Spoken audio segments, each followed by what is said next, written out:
Okay. Yeah, for sure.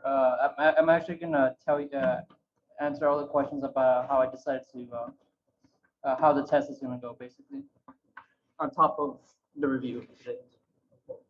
But yeah, you can ask. Yeah, you can ask. Yeah.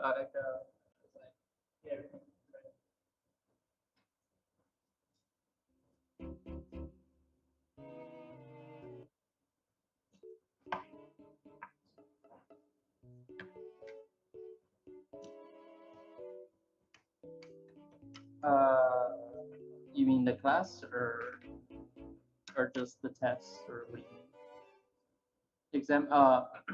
Yeah, I mean, yeah, in theory, it'll be very hard for you to fail the test if you do everything, like the review plus the homework questions. So the only way you can fail at that point is if you purposely answer incorrectly. But what do you mean by the 100 questions? Yeah, you can use calculators on this. You can even the syllabus says you can have open notes, so you can even use that as well. Yes. Yeah. Week 1 through 4, correct? Oh wait, probably a bad idea to because then you guys can like switch.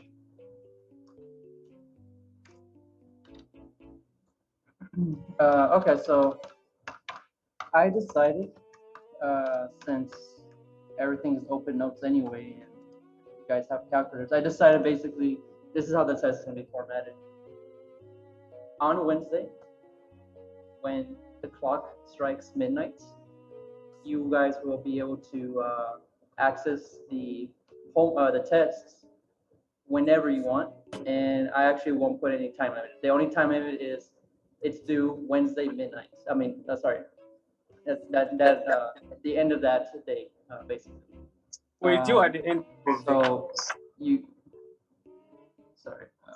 So yeah, so you basically have all day Wednesday, no proctorial or anything like that. Just give you, the only requirement is that you turn it in by midnight that day. And I'm going to show you on Gradescope where, like, how to do that and all that stuff. Okay. All right. Okay. So. Wait, so we're taking the exam. Yeah. So I had a few emails about the homework being 100%. So I think I might just cut it down to maybe 95. So if you have 95% of the homework done, that'll be good enough for the extra credit. Like, but it has to be every one. Every month. You said every month. What's the time limit? All day, as long as you turn in before Wednesday ends. Okay, hold on. Yeah, I can't hear you. Sorry, I was trying to like log in for a second.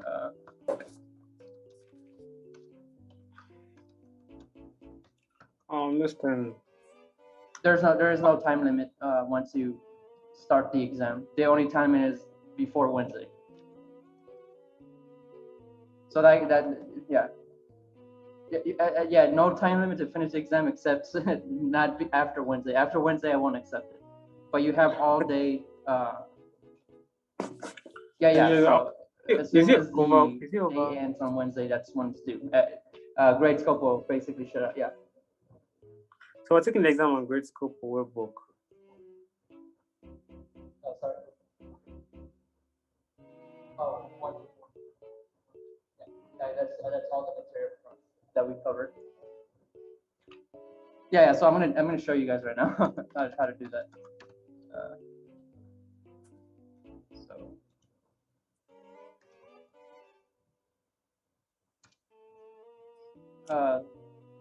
Sorry. No, it's gonna be on Gradescope. The Gradescope will open and you'll have a PDF of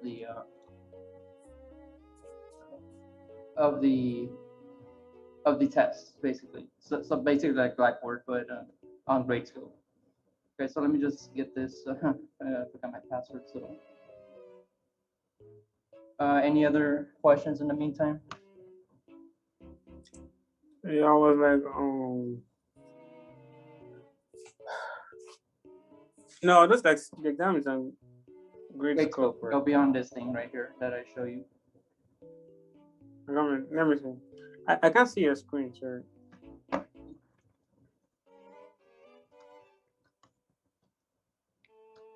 Yeah, it's another free software, so you don't have to worry about like anything. Okay, so basically what you're gonna do is, so I'm gonna create a course.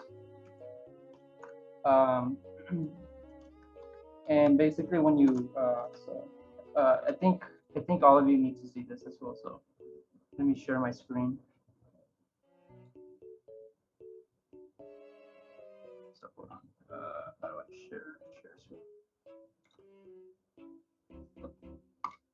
Yeah. So can everybody see my screen?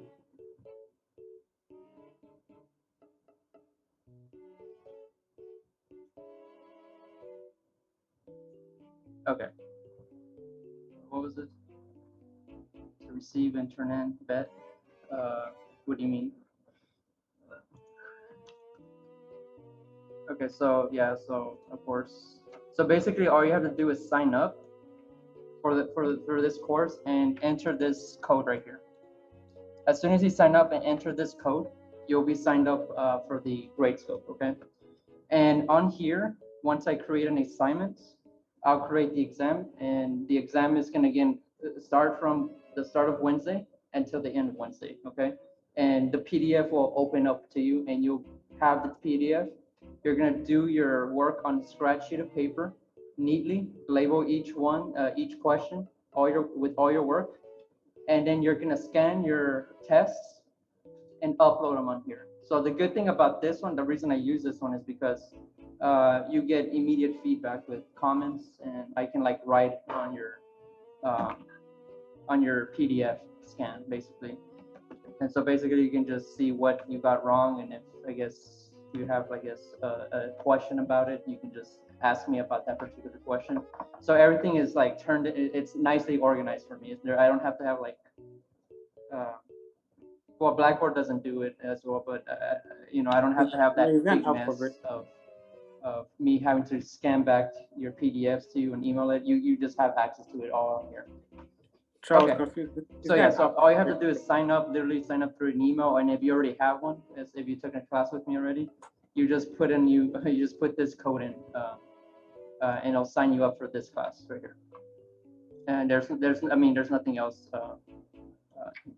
to it after that. Yeah. All right, so any questions on the grade scope? Again, I guess I'll send you guys the link, but all you have to do is put grade scope in Google and sign up. That's all you have to do. And if you have trouble before Wednesday, I'll be more than happy to help you out to set up the grade scope for the test. You said I should log in to grade scope. Who's Samuel, a student. Okay, here, I muted. I muted the mic, so that's okay. Can you hear me now? I wonder why this is not. Okay. Yeah, I think I muted. Yeah, it was Thanos who muted. But no. But yeah, any questions before I move on to the review? No. Okay. All right. So let's. I was like, I'm confused. Start the review through the email. Basically, the format of that review. Is exactly how the test is. Just gonna say test instead, right? And it'll be 1, 2, 3, 4 questions. Hello. Let me see. Stop sharing this. And then. Hello.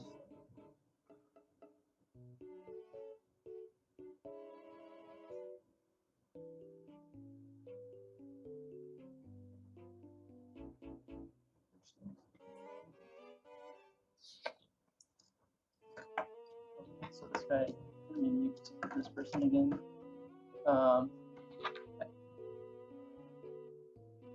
Yeah, I can't hear you. So you're gonna have to type it, unfortunately.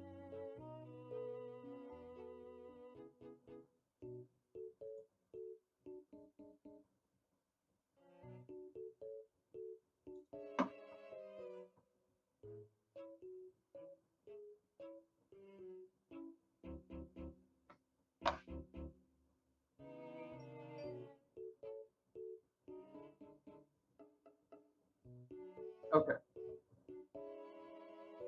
Okay, so I guess we should start. Let's start off with the.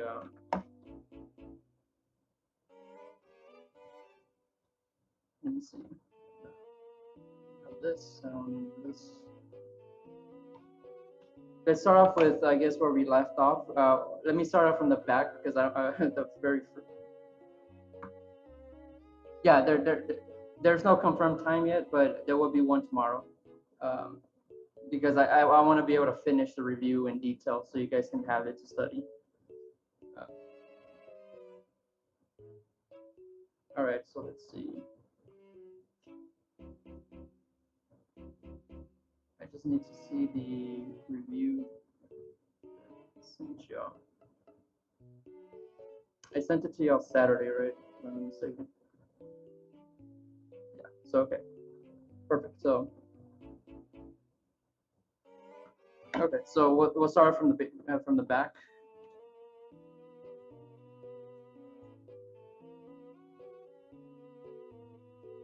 So 4.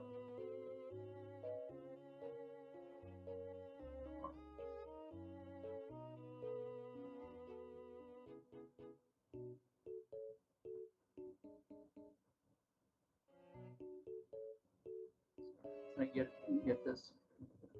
Okay, so let's do 4. So we have consider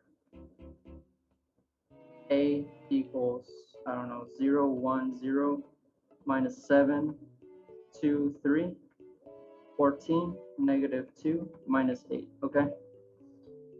So part A says find the determinant of A using any method. Okay, so I mean, there's lots of ways you can do this, right? So you can use the theorems that I taught you to, if you row reduce it down to the upper triangular, and just keep track of what happens to your matrix. Remember, so switching rows makes the matrix, the determinant, a negative. Adding rows to each other does nothing to it, and then scaling or factoring out through a row or a column, all it does is it multiplies the determinant. But you don't have to do that, right? So here you can just take the determinant using cofactor, right? So let me ask you now, using cofactor expansion, which row or column would I use it on? First one, yes. I'm going to use it here. We have the most zeros here, okay? So solution, cofactor expand across first column. Okay, so again, what do we do? It's simply going to be, I mean, you can do it step by step, or you can just do it all in one. Basically, you want to do is, okay, the first one you want to calculate is,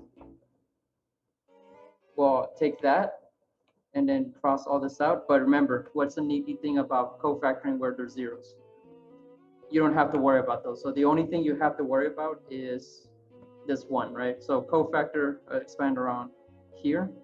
So the minor then becomes the determinant of negative 7, 14, 3 minus 8, and then times the 1 that's right there. Now, what about the sign?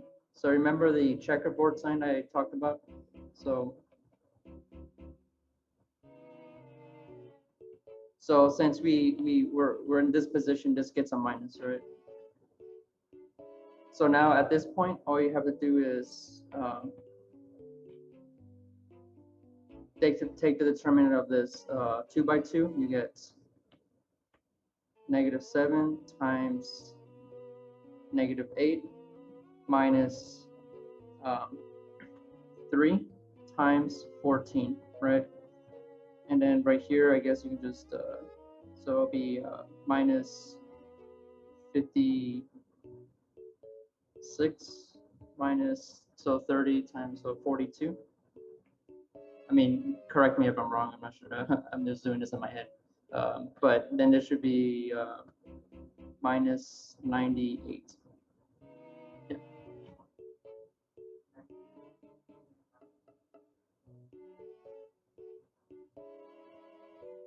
You are correct. So yeah, there should be, yeah. So you mean this? Yeah. You're correct.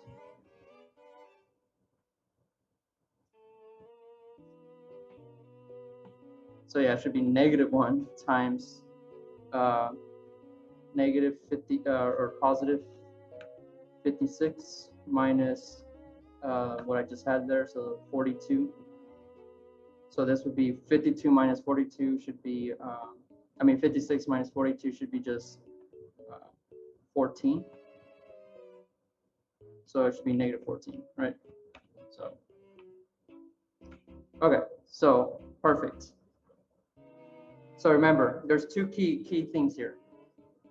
Use the, so for this problem, I guess, let me just, so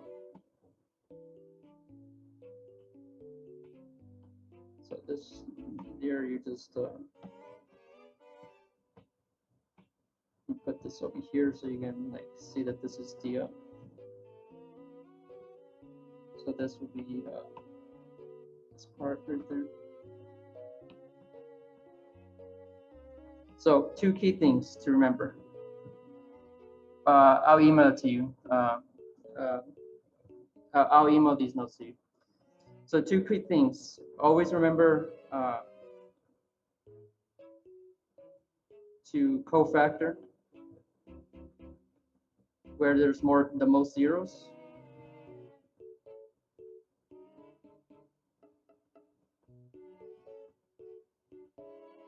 And then also remember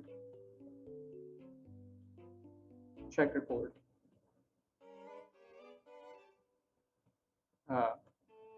Pattern to determine the sign, right? For the sign. So remember these two things when you take the determinant if you're using cofactor. Which I'm confused about. Okay. Any questions? I'm confused about the second one. Okay. I'm confused about the second one. So now let's go on to the second one. So these are the true and false questions. Can you move that up a little bit? So the Part B. Oh, never mind. Let's see. So true or false, and explain why. If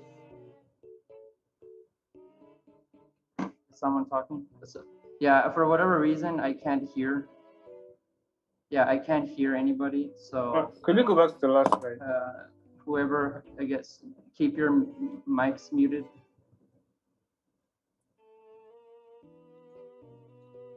Oh, okay, so I can't mute this person. Okay, so they have to mute them. Okay.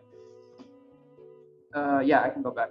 So okay, so next one again is a true or false. So it says if you have a 2x2 matrix and you take its multiplication and then its inverse, then it equals A inverse B inverse.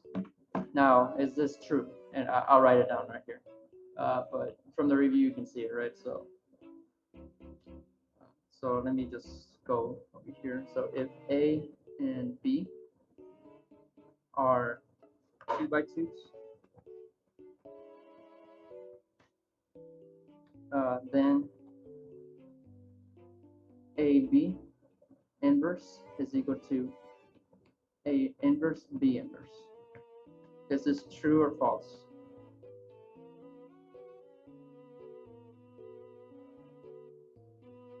What do you guys think? Yeah, exactly. So it's false, and can you actually tell me which one what it actually is? Yeah, exactly. So this is false, and you can just say because due to results in class for any matrix AB inverse is equal to B inverse A inverse, right? You can just say this as simple as that. Okay. C. So now let A be n by n matrix if there exists a sequence of elementary matrices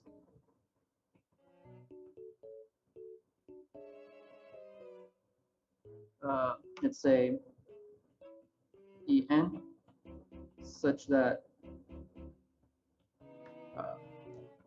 En minus 1 all the way to E1 times A, and this is equal to the identity.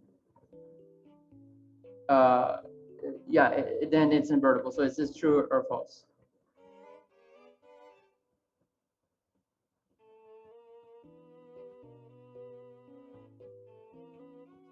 What do you guys think?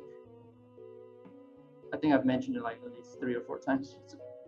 Yeah, exactly. It's true. Yes.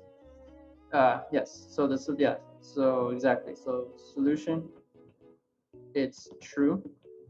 Now here's the, I guess, the harder part. Why is it true?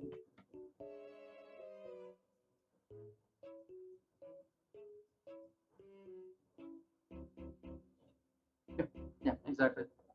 Yeah. Because basically what he said. Yeah, exactly. Because if you take the inverse of those elementary matrices onto the other side, so like this. So because since you can say elementary matrices are invertible.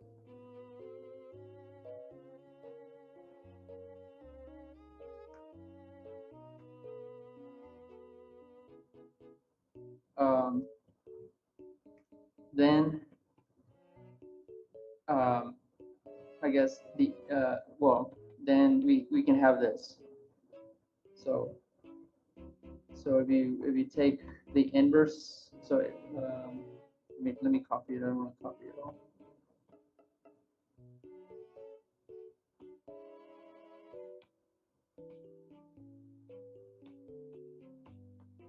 You can multiply both sides by the inverse, right? So meaning this on both sides, right? And so you have to also keep it on the same side.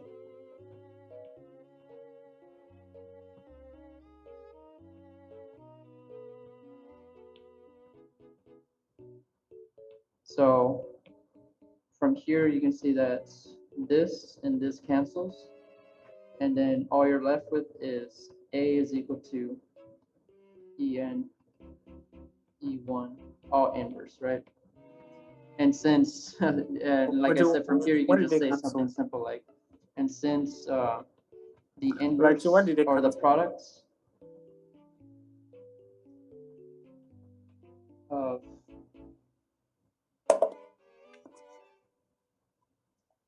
I can't hear you, and for whatever reason I can't mute you anymore either. So yeah, so just type in your so just type in your okay, so how do I mute? Here we go. So yeah, so everybody mute your mics.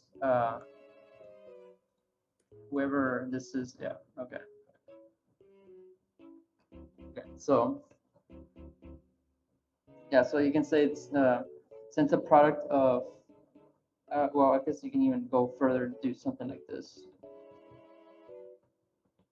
Since the product of invertible matrices is invertible, A must be invertible. So this is how you can say it like this. Is he still not muted? I think everybody's muted. Okay. Any questions on this one? So just remember 2 things. The product of invertible matrices is again invertible, and what else? And I guess you can say, I guess maybe I should just tell you maybe a hint.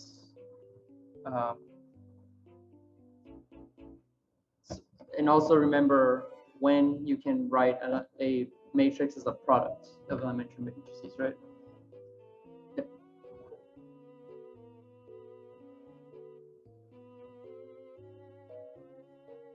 Yeah. Yeah.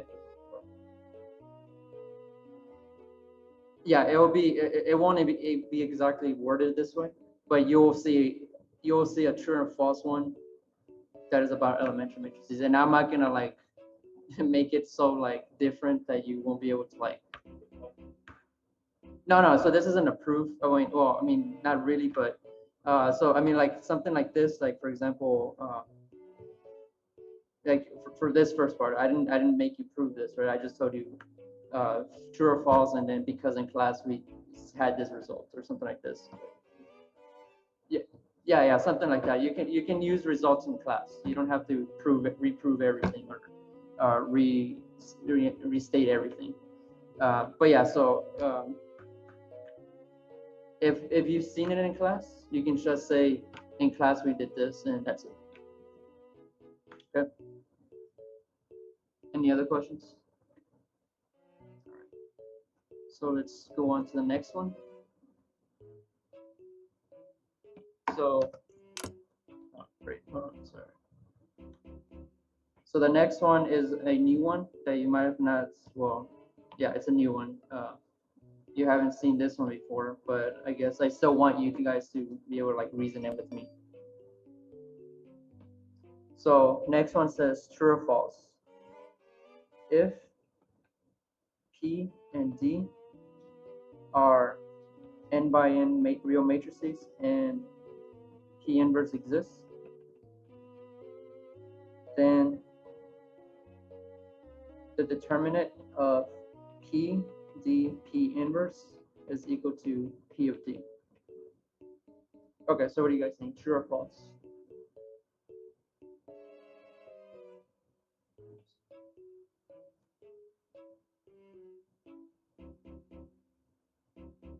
Yeah. Sorry.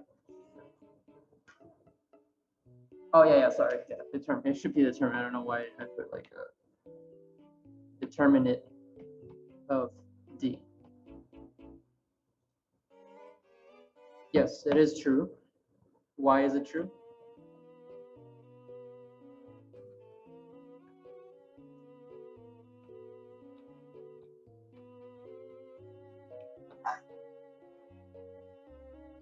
Yeah, they do cancel. So how do they cancel though? Like, yeah, that is true. They cancel, but how? There's two ways you can think of it. There's two ways you can say it, but one of those ways are wrong. So no, so they don't. So you remember, you can't just commute the matrices. You can't just write P inverse times D. You can't just move them like that. There's something else. So solution. So it's true because, yeah, exactly. There's a determinant property that we have to use. Do you remember the determinant property for, say, products of matrices? So if I say determinant, remember, there was a result that said, well, what if we had A and B, and we how do I find the determinant of A times B? And I told you, well, we can do A times B first, and then take its determinant. But there was one more other way we could do it. We could also take the determinant of each individual ones and then multiply them. So basically, the determinant is multiplicative, meaning determinant of A times B is equal to determinant of A times determinant of B, right? Because we have, so basically because we have this result. Determinant of A times B is equal to determinant of A, determinant of B, right? Perfect.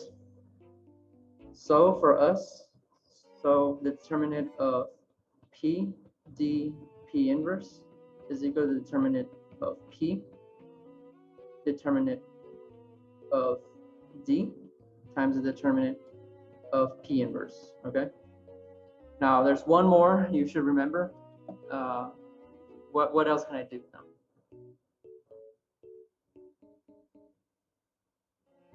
Yeah, the determinant of a matrix inverse is just one. It's just 1 over the determinant, right? So we also have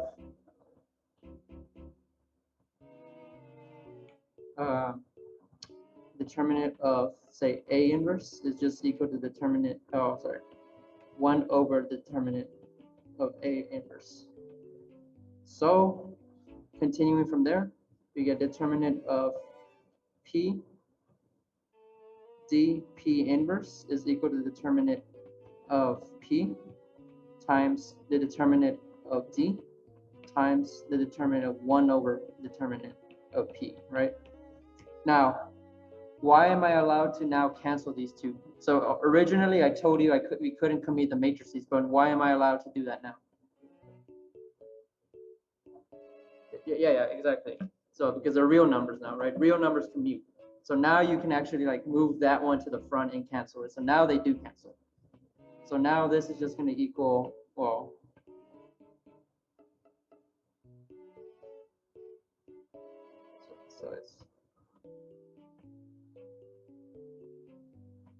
so now this all just equals like this. Yeah.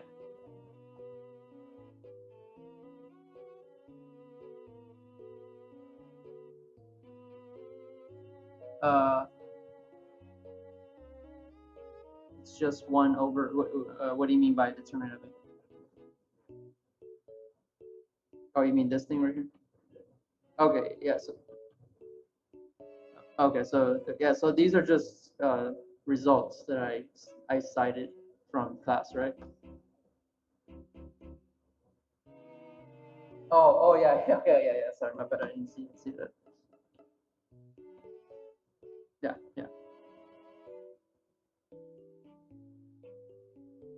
Yeah. So yeah. Okay, so I guess what maybe you should take away from this question is just remember the properties of determinants. Again, those properties, you don't have to prove them in class. I mean, in the test, you just use them directly, okay? So here I didn't prove them, right? I just used them. So just remember all the little, like, I guess, tricks you can say, or properties of determinants.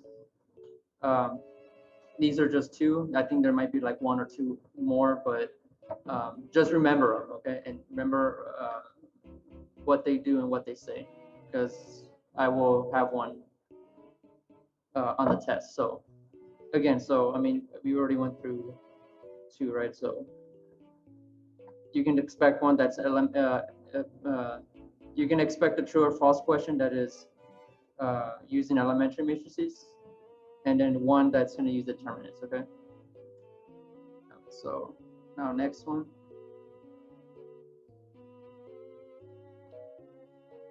So true or false, if you have a square real matrix, and if you have that AX is equal to 0, has only the trivial solution. So again, what does it mean to be trivial? A trivial solution? In this context, all that means that the only solution that solves AX equals 0 is X equals 0, okay? Only X equals 0 solves the above equation. Then AX equals B is consistent for all B, for all vectors B. Okay, so is this true or false now?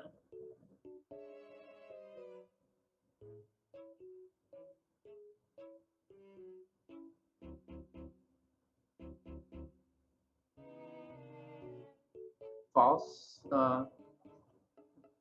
I guess so it's actually true. So okay, so yeah.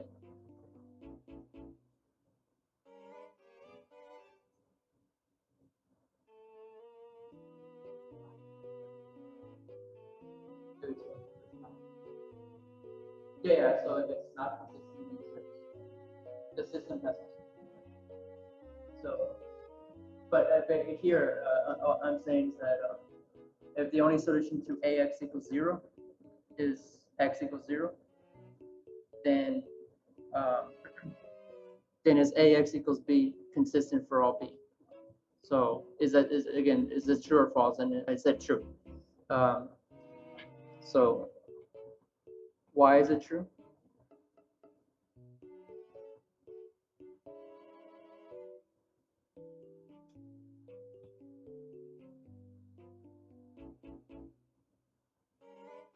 Yeah, it means real numbers, but it just means vectors with n components with real number entries.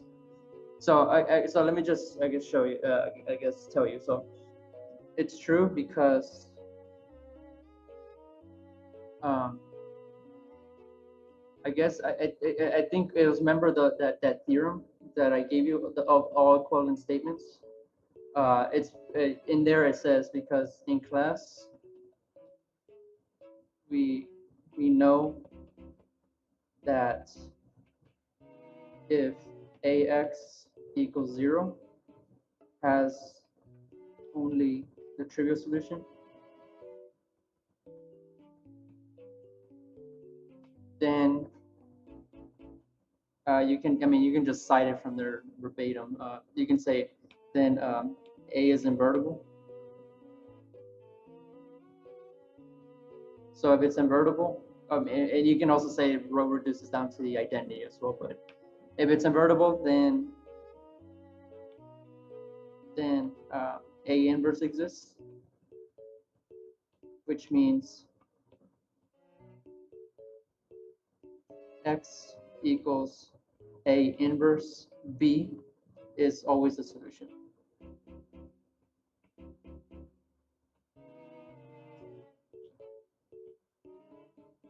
Okay, so if I can't remember which one, but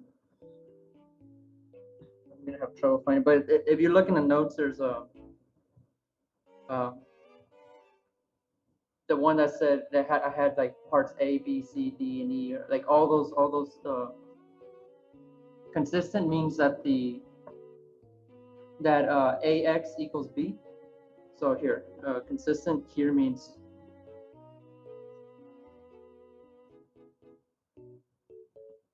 AX equals B has a solution.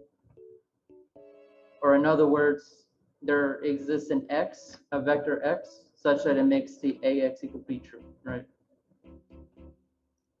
So yeah, so this is why it's true. So other key point. So go back and look for that theorem that has all those equivalent statements about solutions to. Okay, so I'll comment on that right now. But for this one, go back and look at that theorem if I can find it. But I have like too many pages of basically. Is it here? No, it's not there.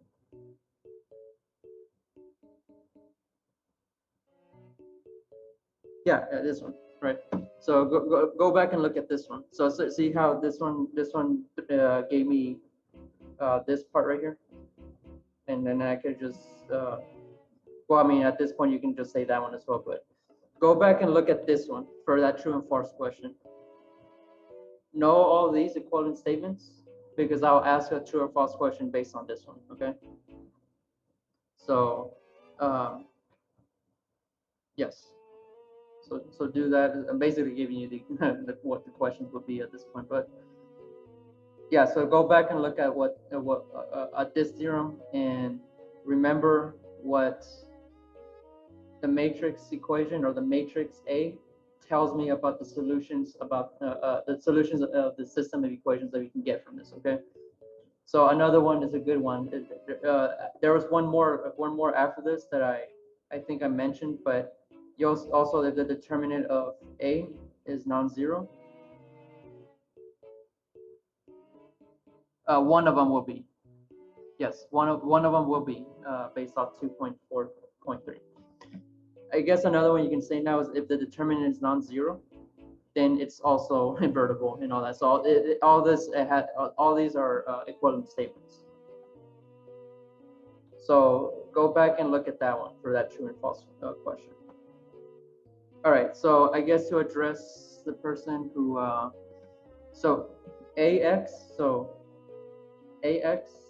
equals B. What this means is that if you're given a system of equations, say A1, X1,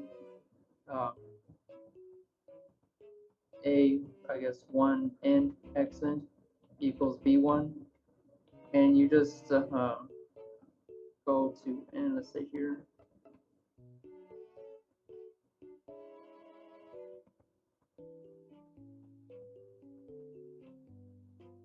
This system you can translate to say to be A equals A11 all the way to A1n.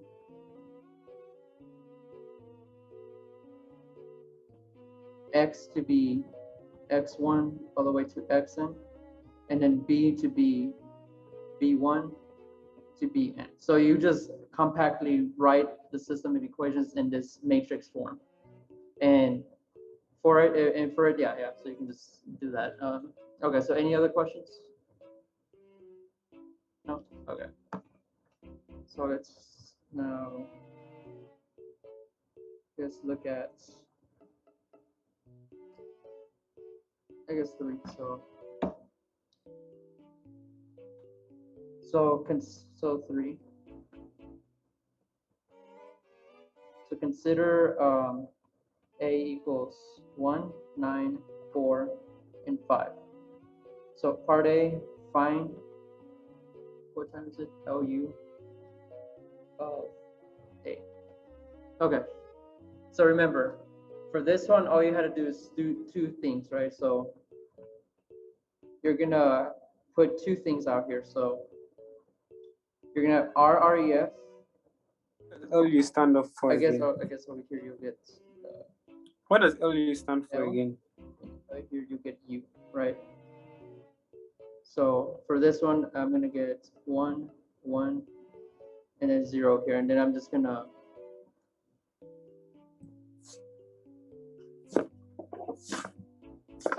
let me see. Let me try to.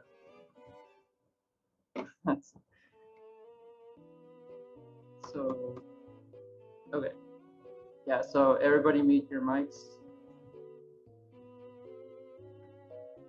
So yeah, so you start off with L on this side like this, and then and then from here you're gonna make your U, and you do it by RREFing, right?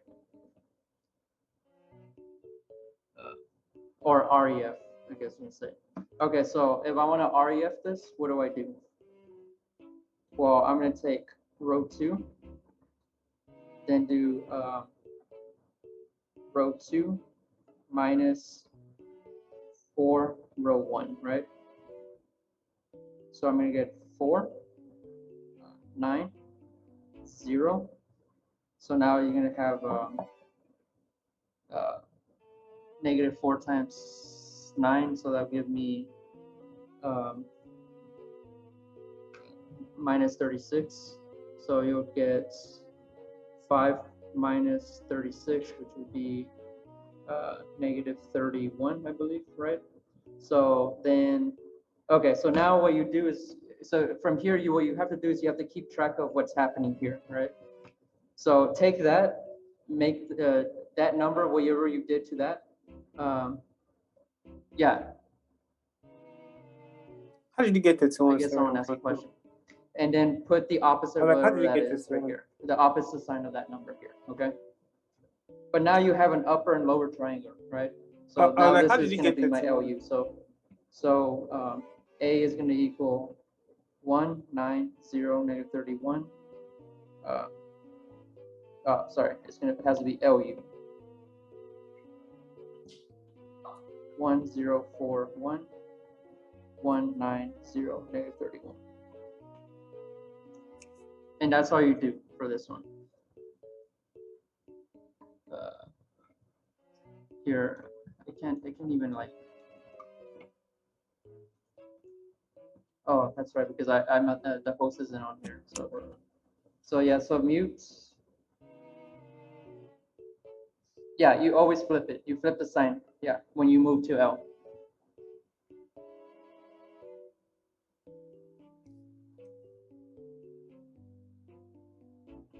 Okay, so now you have this, okay? Okay, so now that you have this right here, so this is L and this is U. So now how do now in the second part asks to use LU to solve. So part B now says use LU to solve AX equals the vector 3, -3. Okay. So what you do is this basically. So rewrite A as LU, right? So you can have LU times X. So rewriting, you get LU times X equals 3, -3, right? Okay, so here you're going to set up the equation. So here you're just going to call this Y. And so we have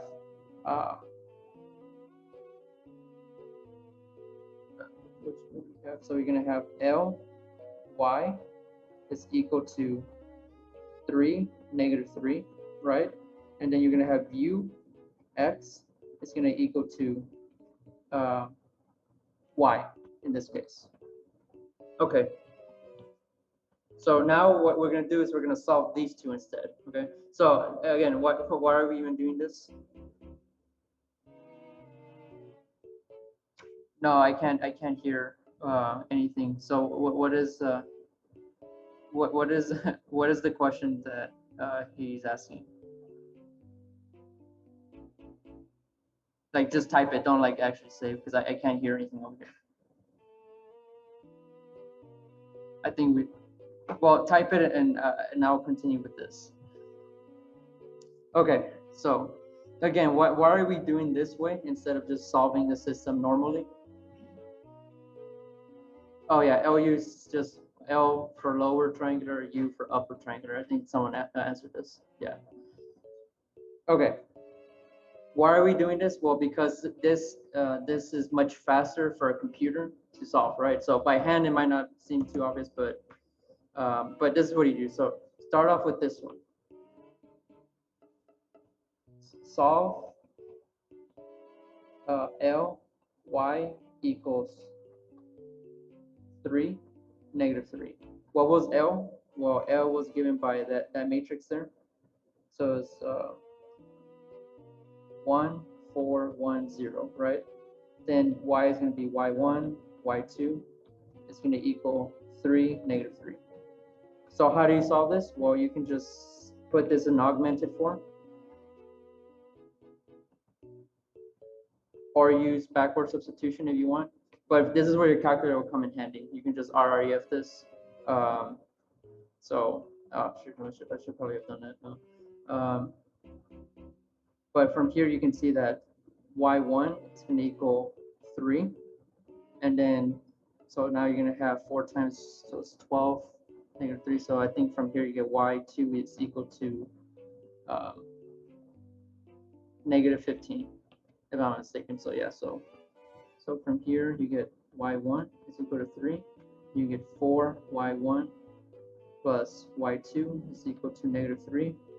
So you get 4 times 3 is 12, minus 3 minus 12 is -15. So yeah, so you get these two. Okay, so this is the first part. The next part is now you're going to solve the other equation with what you just found, okay? So now we're going to solve this one. Next.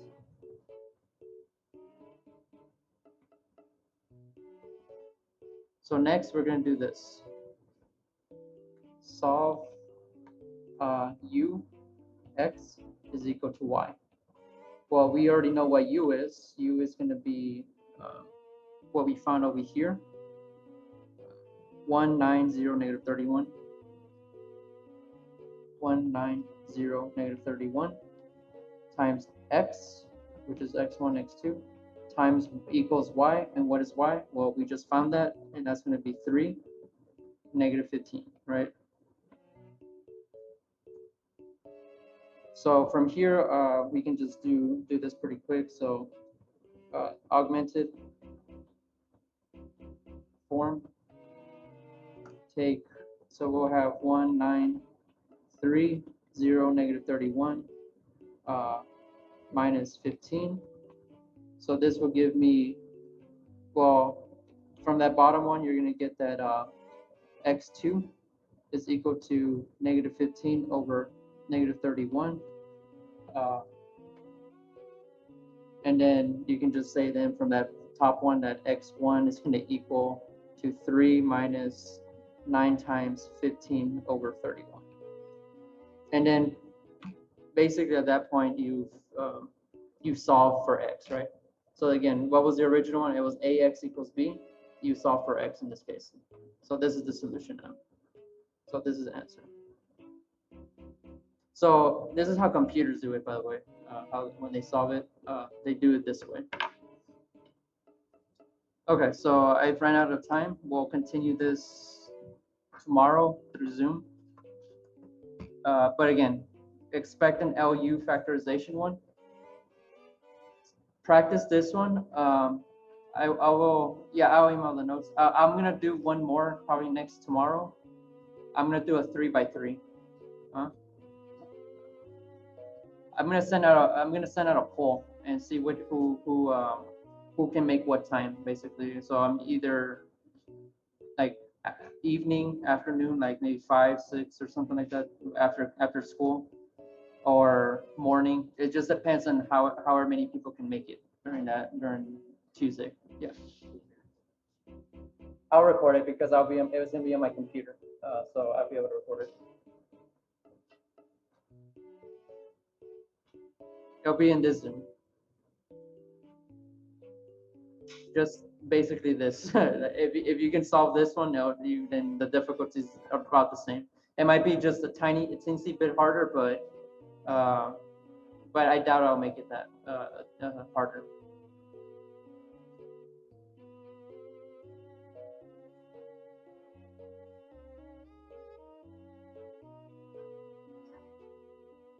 Any other questions, comments, concerns? Yeah, for sure.